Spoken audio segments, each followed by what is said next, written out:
अस्सलाम वालेकुम नाज़रीन, ख़बरनि जो सिलसिलो जारी आहे। ख़बर शामिल कंदासीं कराची खां।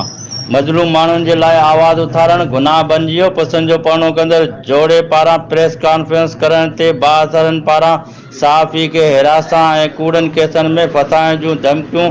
कलम दड़ियुनि पारां आला अख़्तियारनि खां नोटिस जो मुतालबो। सहाफ़ी गुलशेर बारेजो पारां press conference. City court Karachi में प्यार जो परणो कंदड़ जोड़े रमज़ान लासी ॻोठ जे रवासिन मोहम्मद शरीफ मेमन ऐं अज़ीज़ा गबोल पारां तहफ़ुज़ जे लाइ गॾा प्रेस क्लब कराची पहुची प्रेस कॉन्फ्रेंस कई त असांजे जान खे ख़तरो आहे। असांजा माइट ऐं कुझु इलाइक़े जा 72 माण्हू असां ॿिन्ही दाल मुर्तनि खे मारण जे लाइ ॻोल्हे रहिया आहिनि।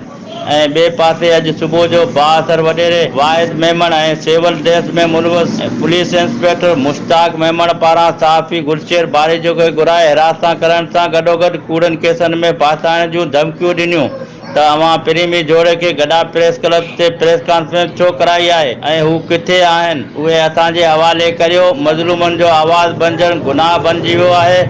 कलम दड़नि ऐं गॾा प्रेस क्लब जे सथ पारां इन गंद अमल जे सख़्त लफ़्ज़नि में मज़मत। चीफ जस्टिस ऑफ पाकिस्तान ऐं chief justice Sindh high court IG Sindh ऐं ॿियनि अख़्तियारनि खां नोटिस जो मुतालबो कंदे घुर कई आहे त सहाफ़ियुनि खे धमकियूं ॾींदड़ 72 ख़िलाफ़ तुर्त कार्रवाई कई वञे। सहाफ़ी पारां प्रेस कॉन्फ्रेंस। मूंखे हिरासत करे कूड़नि केसनि में फसाइण जे लाइ धमकियूं ॾींदड़ 72 ख़िलाफ़ कार्रवाई करे तहफ़ुज़ फराहम